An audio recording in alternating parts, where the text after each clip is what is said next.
여러분, 세계적으로 유명한 퓰리처 상과 또 우리나라에서 주최하는 제3회 박경리 문학상을 수상한 분이 있습니다. 그분은 메릴린 로빈슨이라는 작가인데요. 1943년생이시니까 연세가 제법 있으신 분이십니다. 그분의 작품 중에 홈이라는 소설이 있습니다. 이분은 집과 동네, 마을 이런 것과 관련된 소설을 많이 쓰신 분인데, 앞서 말씀드린 것처럼 제 기억으로는 한 2013년 정도로 기억하는데, 우리나라에서 주최한 박경리 문학상을 이분이 이제 받으셨습니다. 홈이라고 하는 집이라는 뜻이겠죠. 이 작품은 오늘 본문 누가복음 15장에 나오는 이 집 나간 자식과 그를 기다리는 아버지 이야기에서 영감을 받은 작품으로 널리 알려져 있는데요. 이 이야기는 8남매 중 2명의 자녀가 각각 상처를 안고 집으로 돌아오면서 이 소설이 시작됩니다. 집을 나갔다 돌아온 2 자녀 중에 하나는 무려 20년 동안 집을 나가 있다가 깜깜무소식으로 지내다가 불쑥 돌아온 잭이라고 하는 아들이었습니다. 여러분, 20년 동안 자식이 나갔다가 아무 살았는지 죽었는지 확인할 수 없을 정도로 밖에 나갔다 살다 왔으니 얼마나 반갑고 또 그렇겠습니까? 또 다른 하나는 자녀는 글로리라는 이름의 딸인데요. 그녀는 이 방탕한 생활을 하다가 돌아온 잭과는 달리 평생 아주 성실하고 아버지 말씀도 잘 듣고 또 책임감 있게 살았던 딸이었습니다. 그런데 안타깝게도 그녀 또한 삶이 무너질 것 같은 인생의 무게를 안고 할 일 없이 집에 돌아와야 됐던 겁니다. 자세한 말씀은 안 드리겠습니다만, 결혼하려고 했던 약혼자에게 뒤통수를 맞아 속임수를 당해가지고 전 재산을 다 빼앗겨서 오갈 데 없는 신세가 돼서 아버지 집으로 다시 돌아온 꼴이 된 것입니다. 그런데 여러분, 집에 이렇게 돌아오면 참 좋고 그렇겠지요. 그런데 집에 돌아온 2 사람은 그동안 자식들을 기다려왔고 자식들을 사랑했던 그 아버지 곁에 왔지만 아버지 곁이 이렇게 편하지가 않습니다. 어렸을 때와는 달리 이미 훌쩍 나이가 30대 후반, 40대 초반이 되어서 중년이 됐기 때문에 이 자식들은 아버지의 말과 행동을 이해할 수 없는 게 참 많았고요. 또 저들을 향한 아버지의 사랑이 너무 부담스럽고 때로는 못마땅하게 이렇게 느껴질 때조차 있었습니다. 그러다 보니 아버지와 이렇게 대화를 하는데 사소한 대화 속에도 자꾸 부딪습니다. 우리 어르신들도 그런 때 있지 않습니까? 저도 그렇습니다. 저도 아버지 살아계실 때 대화 나누면 처음에는 좋게 분위기 좋게 됐다가도 가끔 이렇게 대화가 핀트가 어긋나면서 얼굴을 붉힐 때도 있고, 또 저희 어머니 댁 내려가면 어머니 제가 얼마나 사랑합니까? 근데 대화하다 보면 저도 모르게 언성을 높일 때가 있어요. 엄마는 왜 꼭 그렇게만 사십니까? 이런 얘기죠, 보통. 아마 제가 무슨 얘기하는지 여러분도 다 이해하실 것입니다. 그래서 돌아온 집이었지만, 그리고 어렸을 적 사용하던 방도 그대로고요. 오래된 가구조차도 그대로입니다. 하지만 무엇보다 자기들을 사랑하는 아버지가 여전히 집에 계시지만 2 사람은 집이 예전과 같은 집처럼 느껴지지 않습니다. 집에 돌아왔지만 집에서 길을 잃고 만 것입니다. 오늘 본문에 속해 있는 누가복음 15장에는 3 가지 비유 이야기가 나옵니다. 첫째는 다 잘 아시죠? 잃은 양을 되찾은 목자의 비유고요. 둘째는 잃어버린 드라크마를 찾은 여인의 비유입니다.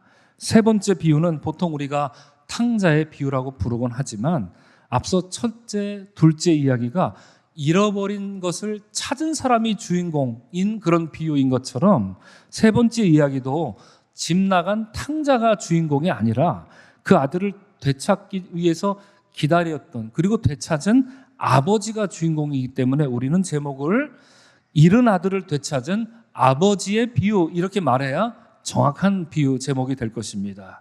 주님이 이러한 비유를 주신 것은 오늘 함께 읽은 1절과 2절 말씀이 2절이 말하는 것처럼 바리새인과 서기관들이 주님이 세리와 죄인들과 가까이 한다면서 수군수군 거렸기 때문입니다. 그래서 주님이 바리새인과 서기관들을 향하여서 경고하기 위해서 이러한 비유의 말씀을 주셨는데 그것이 무려 3 가지 비유 말씀이었습니다.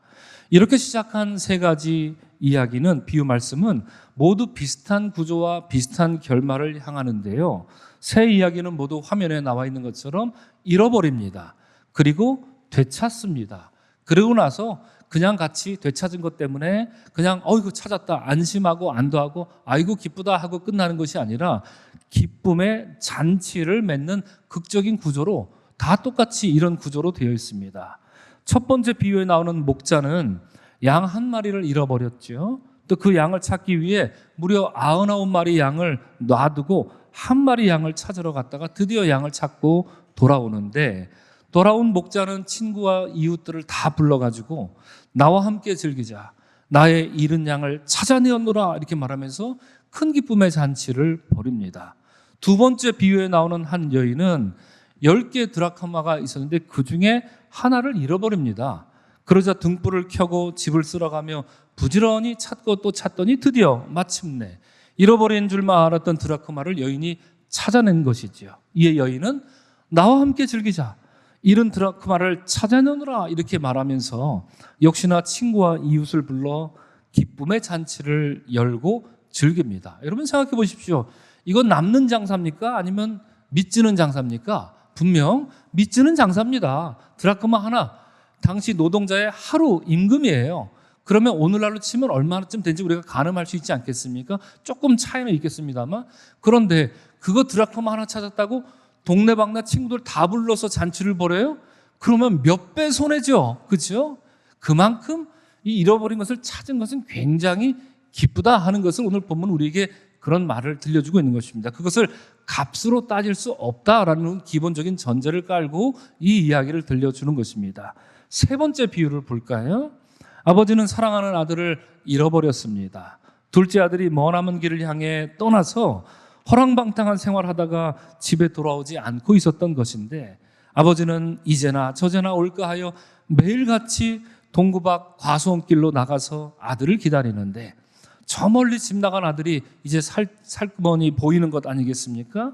이에 아버지는 선걸음에 달려나가서 돌아온 아들을 끌어안고 우리가 먹고 즐기자, 이 내 아들은 죽었다가 다시 살아났으며 내가 잃었다가 다시 얻었노라. 바로 이 구절이 오늘 할렐루야 찬양대가 노래한 바로 그 구절과 흡사한 구절이죠. 전에는 내가 잃어버렸지만 지금은 나는 찾았습니다라는 그 고백 아니겠습니까?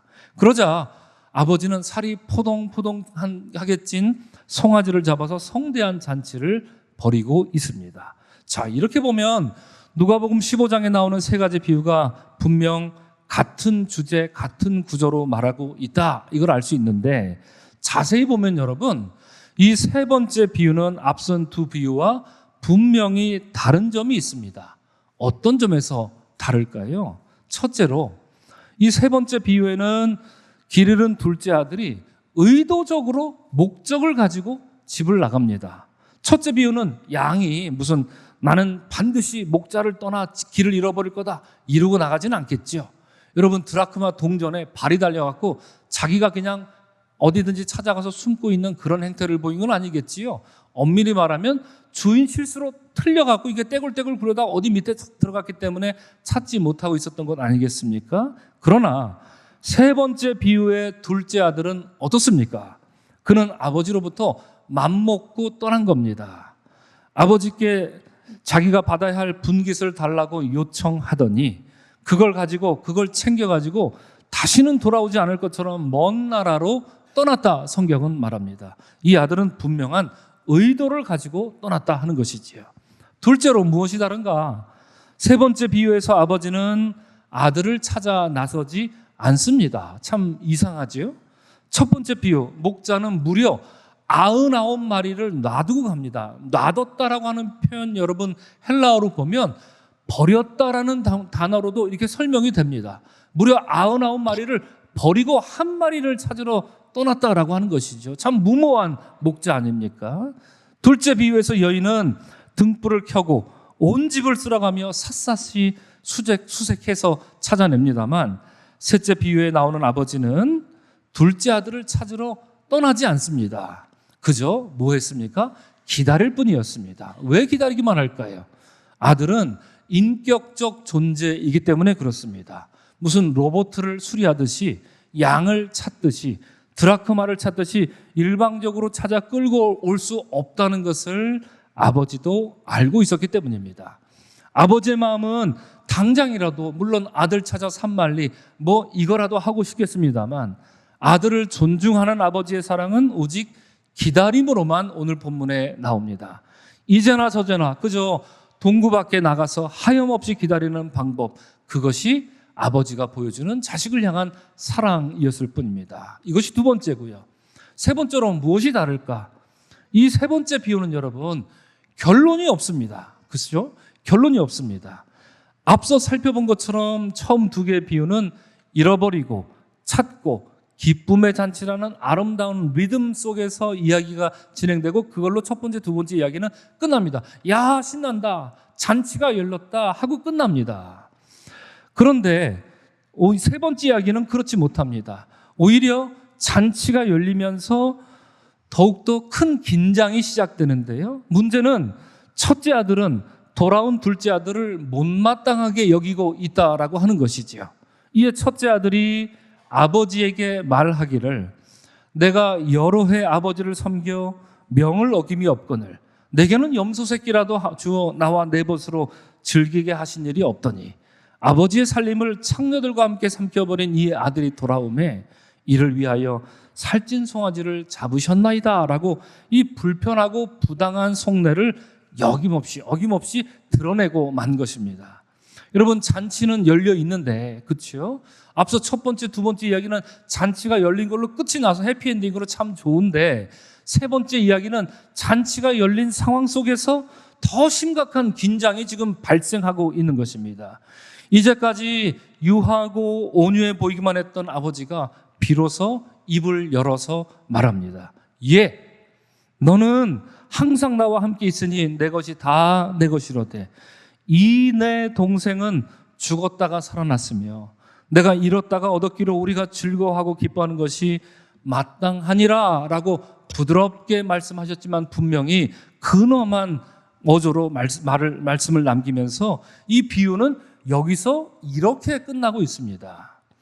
앞선 두 개의 비유가 해피엔딩으로 끝나고 있다면 마지막 세 번째 비유는 오픈 엔딩, 열린 결말로 끝을 맺으면서 마치 이 말씀을 읽는 독자에게, 이 말씀을 함께 나누는 오늘 우리에게 여러분, 만일 여러분이 첫째 아들이라면 이러한 아버지의 말을 듣고 여러분들은 뭐라고 대답하시겠습니까? 우리에게 이걸 묻고 있는 것만 같습니다. 여러분, 이런 점에서 두 아들의 모습에 우리의 삶을 한번 비춰보시기 바랍니다. 그러면 우리는 오늘 본문에 나오는 이 둘째 아들에 가깝습니까? 아니면 첫째 아들에 가깝다고 말할 수 있습니까? 모르긴 몰라도 아마 상황은 좀 더 다르고 또 영적으로 해석하면 좀 다르게 생각하실 수도 있겠습니다만 모르긴 몰라도 오늘 예배드리는 우리들이 오늘 본문의 둘째 아들처럼 세상적으로 말하는 그렇게 허랑방탕하게 아버지 집을 떠나서 세상을 떠돌며 뭐 돼지 열매나 돼지나 먹는 그런 열매를 먹고 비참하게 사는 이런 인생은 아니었을 겁니다. 분명 그럴 사람은 제가 봐도 그런 분은 보이지 않습니다. 오히려 저를 포함해서 그렇습니다. 여러분들도 오랜 시간 하나님의 집에 머물렀지요. 그리고 아버지 집을 떠나본 적이 없이 믿음 생활을 하고 살았던 게 분명합니다. 그러니까 만약에 우리가 둘째 아들입니까? 첫째 아들입니까? 라고 묻는다면 우리는 적어도 첫째 아들에 훨씬 가깝다 이렇게 대답할 수밖에 없겠지요. 그렇게 생각하면 오늘 본문은 하나님 아버지 집을 떠나본 적은 없지만 때로 집에서 길을 잃고 집에서 방황하고 집에 있으면서 아버지에게 불순종했던 우리들을 향한 주님의 권면이라 이 말씀을 받을 수 있습니다. 이런 이유로 저는 오늘 설교 제목을 집에 머물러 있는 자들을 향한 주님의 권고라고 정해보았는데요.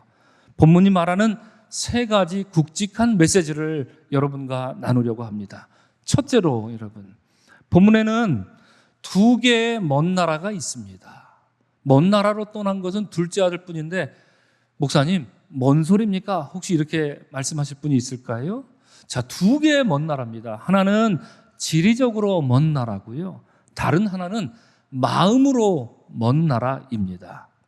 앞서 살펴본 것처럼 둘째 아들은 아버지에게 아버지여 재산 중에서 내게 돌아올 분깃을 내게 주소서 때를 쓰고는 아버지로부터 분깃을 받아 챙겨서 먼 나라에 가 거기서 허랑방탕하여 그 재산을 낭비한 인물로 성경에 나옵니다. 둘째 아들은 전형적으로 타락한 그런 인간의 모습을 보여주는데 그에게 필요한 것은 속히 먼 나라로부터 아버지께로 돌아오는 일, 이게 필요했던 것이죠. 다행히 여러분 비록 많이 늦긴 했지만 그는 다시 아버지께로 돌아왔습니까? 안 돌아왔습니까? 돌아왔습니다. 그렇죠? 그리고 말하기를 아버지 내가 하늘과 아버지께 죄를 지었사오니 지금부터는 아버지 아들이라 일컬음을 감당하지 못하겠나이다 라고 진실한 마음으로 참회한 것입니다. 더할 나위 없이 좋은 그런 케이스라 할 수 있습니다.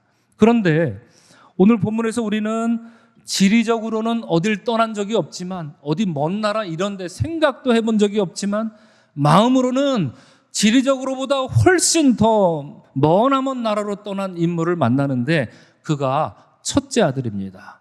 첫째 아들은 아버지 곁을 떠난 적이 없고 아버지 집에서 항상 아버지와 함께 있었습니다. 하지만 한 집에 머문다고 해서 마음과 생각과 뜻이 하나 되는 것은 아니었습니다. 오히려 한 집에 살기 때문에 더 큰 갈등과 불화가 생길 수 있는 것처럼 그는 아버지 집에 있으면서도 정작 아버지의 뜻을 받들기는커녕 조금도 헤아리지 못합니다.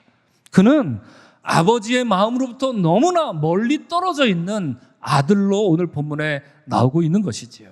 이와 관련해서 둘째로 더 심각한 이야기죠. 본문에서 우리는 두 명의 페르나를 봅니다. 아니 목사님 무슨 말입니까? 페르나는 한 명 아닙니까? 그죠? 둘째 아들. 무슨 두 명의 페르나가 있습니까? 이렇게 생각하실 분들이 계시겠죠. 아닙니다. 두 명의 분명한 페르나가 등장합니다. 앞서 살펴본 것처럼 둘째 아들은 아버지에게 분깃 달라고 해서 그걸 챙겨갖고 떠난 것인데요. 이게 여러분 보통 심각한 일이 아닙니다. 여러분 많이 들어보셨을 수도 계실 텐데요. 왜냐하면 유대 전통에 따르면 아버지가 살아있을 때 자식은 아버지에게 분깃을 요구할 수 없습니다. 아버지로부터 받은 분깃은 아버지가 돌아가신 뒤에라야 분깃을 요구할 수, 물론 요즘하고는 다르죠. 요즘에는 부모님이 세상을 떠나기 전에 재산을 상속을 이렇게 미리 정리하는 경우가 있죠. 오늘 시대하고는 완전 다른 이야기입니다.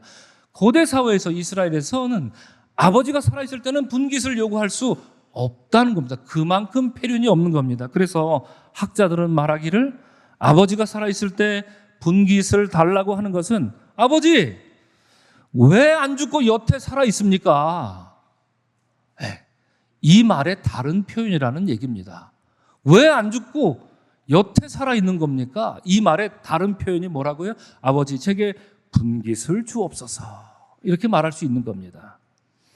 아주 폐륜적인 말과 행동이 오늘 둘째 아들 모습에서 봅니다. 이런 점에서 둘째 아들은 단지 재산을 가지고 허랑방탕하게 살았다 이것이 문제가 아닙니다. 유대 사회가 금기시하는 일을 행했던 불효자 중에 불효자인 것을 보여주는 것이지요. 자 그러면 그거 둘째 아들만의 문제 아닙니까? 생각하시렵니까? 그렇지 않습니다. 첫째 아들도 문제입니다. 왜 그럴까요? 오늘 본문을 자세히 한번 읽어보면 아버지가 이 폐륜적인 둘째 아들의 요구를 들어주는데 흥미롭게도 본문 12절에 뭐라고 되어 있습니까? 우리 다 같이 읽습니다. 시작. 아버지가 그 살림을 각각 나눠 주었더니 라고 말합니다. 무슨 뜻입니까 여러분?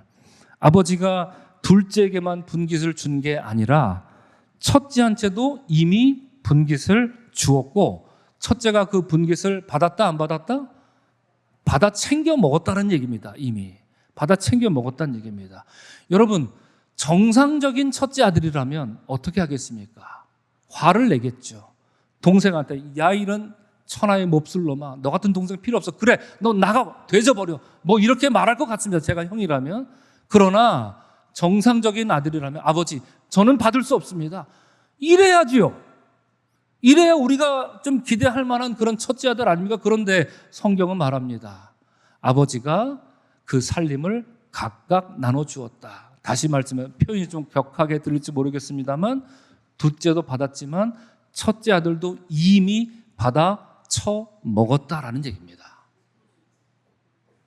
아버지에게 분깃을 요구한 둘째를 적극적 폐륜, 제가 이렇게 이름을 붙여보았습니다. 그러나 그 일이 얼마나 잘못된 일인지 뻔히 알면서 아무 소리 하지 않고 모르는 척 받았다? 이 첫째 아들은 암묵적 폐륜 아니겠습니까? 분깃을 적극적으로 요구한 둘째 아들이나 군소리 없이 은근슬쩍 받았던 첫째 아들 모두 유대 전통사회 입장에서는 둘 다 처음부터, 이 이야기가 시작되는 처음부터 똑같은 폐륜 자식일 뿐, 폐륜의 적극이 어디 있고 암묵이 어디 있습니까? 누가 더 낫다 이렇게 말할 게 뭐가 있습니까? 두 녀석 똑같이 폐륜아였다라는 것을 오늘 본문은 우리에게 들려주고 있는 것이지요.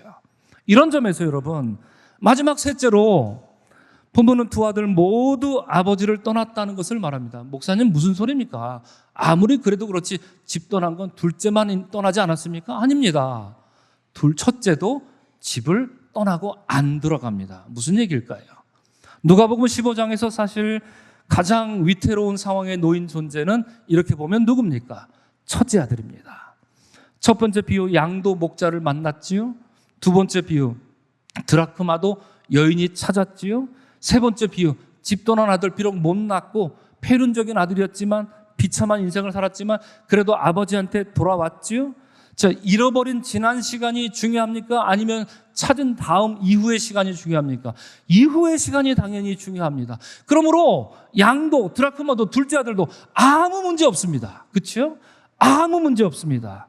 잃은 양처럼 드라크마처럼 이제 돌아온 것만이 중요할 뿐입니다. 하지만 앞서 제가 설교 시작할 때 소개한 이 메릴린 로빈슨의 홈이라는 소설의 잭과 글로리라는 두 자녀가 길을 잃은 곳은 어디였다 제가 말씀드렸습니까? 집에서 길을 잃었습니다. 집에서. 정작 집에 머물러 있었던 첫째 아들이 아버지를 잃어버리게 생겼다. 오늘 보면 우리에게 그 얘기를 들려주죠. 안전하다 생각했던 그 아버지의 집이었는데 이제 이 아버지 집이 뉴스에 보도될 판입니다. 실종 현장으로 뉴스에 보도될 판입니다. 언제 그 사달이 일어났습니까? 본문 25절 이하가 말하듯이 동생이 돌아오자마자 이 사달이 일어나고 맙니다. 아버지가 그를 위해 살찐 송아지를 잡고 풍악을 울려라 하고 악기 소리가, 연주 소리가 집안에서부터 멀리 풀려나고 있었습니다. 바로 그때였습니다. 이에 본문은 그가 노하여 들어가고자 하지 아니하였다 이렇게 말합니다. 여러분, 달리 말하면 물론 지금 첫째 아들이 밖에 있다가 집에 왔다가 그 집에 들어가지 않겠다라는 뜻이잖아요. 그죠? 자, 달리 말하면 집을 나왔다라는 말로도 해석합니다. 이제 다시는 안 들어갈 거니까요. 여기에 이 구절을 성경 원어로 보면 지금 첫째 아들의 상태가 아주 심각합니다. 병적입니다. 헬라어에는 여러분 분노를 나타내는 단어가 두 개가 있습니다. 에베소서 4장 31절 우리 화면을 보시고 다 같이 읽겠습니다. 시작. 너희는 모든 악독과 노함과 분냄을 버리라 라고 말합니다. 이 말씀을 읽을 때 여러분 다들 궁금하지 않으셨습니까? 아니, 노함과 분냄 뭐가 달라? 노하는 게 분내는 거고 분내는 게 노하는 거지 라고 생각하실 수 있습니다만 헬라어로는 노함은 투모스, 분냄은 오르게라는 말로 씁니다. 투모스는 어떤 분냄이냐? 순간적으로 폭발하는 분노입니다. 여러분 중에는 그런 분이 안 계십니다만 가끔 우리가 운전할 때 그럴 수 있습니다. 제가 잘 존경하는 어떤 목사님 계신데 참 온화하고 인자하신 분이신데 제가 이름만 대면 여러분도 다 아시는 분이시거든요. 근데 우리 교회도 왔던 분이시기도 하고요. 누굴까요? 근데 저는 그분 차를 얻어 타지 않습니다. 운전을 너무 난폭하게 하세요. 그런 분이 계십니다. 순간적으로 폭발하는 분노, 이게 투모스입니다. 그런데 오르게는 뭐냐? 오랜 시간 뿌리내린 지속적이고 반복적이고 습관적인 분노를 뜻합니다. 어리석은 질문이지만 둘 중에 뭐가 더 안 좋습니까? 첫 번째, 두 번째. 대답이 엇갈립니다. 물론 둘 다 안 좋습니다. 그렇죠? 그럼 이 질문을 바꿔보겠습니다. 오늘 본문에 나오는 이 첫째 아들이 지금 분노했다라고 하는데 이 첫째 아들에게 사용된 단어는 투모스일까요? 오르게일까요? 두 번째입니다. 두 번째. 첫째 아들의 분노는 즉흥적으로, 전에는 안 그랬는데 갑자기 피가 거꾸로 솟으면서 화가 났다는 얘기가 아닙니다. 그가 화가 낸 것은 오르게, 이 단어가 말하고 있는 동사가 사용됩니다. 이미 그는 오래전부터, 아니 어쩌면 이 이야기가 시작되는 처음부터 아버지의 말은 귓등으로도 안 듣던 아들입니다. 차이는 둘째는 그냥 집을 나갔을 뿐이에요. 첫째는 그냥 집에 있을 뿐입니다. 그것만 달랐지. 아버지의 말을 귓등으로도 안 듣던 아들이었던 겁니다. 아버지에게 집에 있으면서 습관적으로 화를 내고 아버지를 습관적으로 업신여기는 그런 아들. 여러분, 이 아들이 정말 도대체 집에 있어야 되겠습니까? 차라리 어디 나가버렸으면 좋겠다, 이런 생각이 들 정도의 그런 아들, 그 아들이 지금 첫째 아들인 것입니다. 그런 식으로 분노를 증폭한 아들이 보인 모습이 무엇이었습니까? 앞서 우리가 살펴봤지만 그는 뭐라고 말했습니까? 들어가고자 하지 아니하였다. 헬라어 성경 원어로 보면 I will never go in, 이겁니다. 나 절대 안 들어. 때려 죽여도 안 들어갈 거야, 이 얘기입니다. 그러니까 말인즉슨 첫째 아들은 이날 이 시각으로 집에서 나온 겁니다. 그죠? 집에서 나온 겁니다. 들어가지 않겠다라고 하는 것, 이거 단지 감정적으로 들어가기 싫어요, 감정적인 분출을 한 게 아닙니다. 집에 안 들어가기로 이제 마음을 작정한 겁니다. 결단했다는 겁니다. 명확한 의도를 가지고, 의지를 가지고 나 절대 집에 안 들어갈래 말하고 있습니다.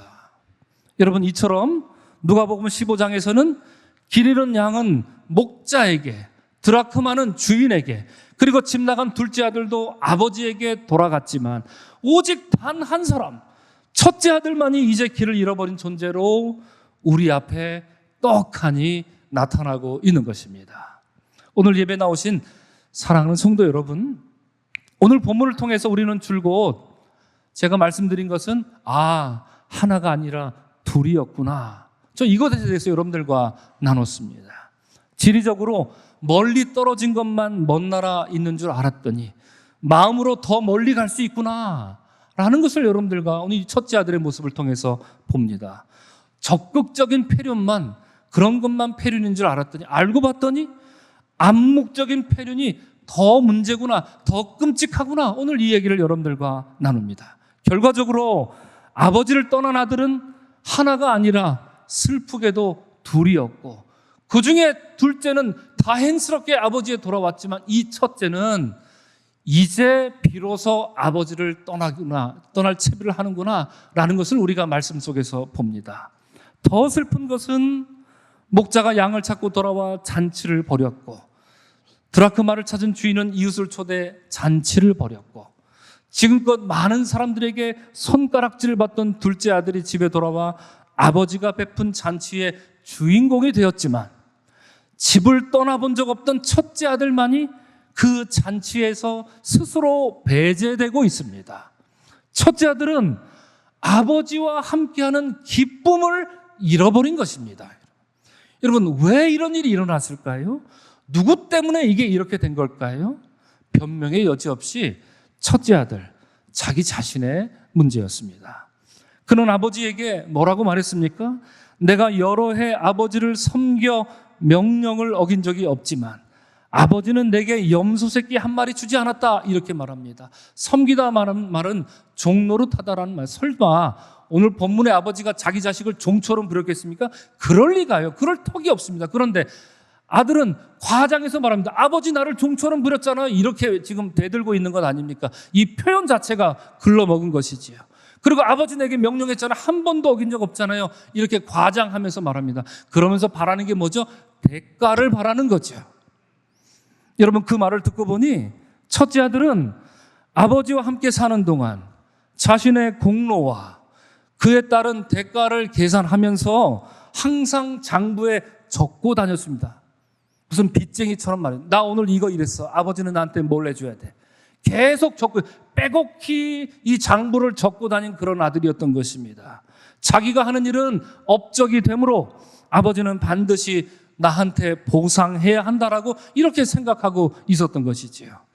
아버지와 함께 있다라고 하는 그 기쁨을, 이런 기쁨은 안중에도 없었던 자식, 바로 그 자식이 누굽니까? 첫째 아들이었던 겁니다.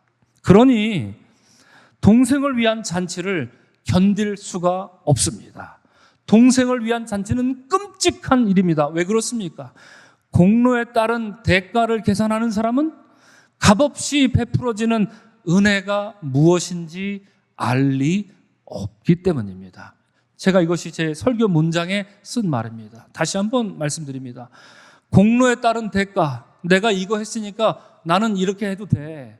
내가 이거 했으니까 사람들이 나를 알아줘야지. 이런 식의 공로에 따른 대가를 계산하고 있는 사람은 값없이 베푼 은혜가 뭔지 점점 망각하며 살 수밖에 없다는 말입니다.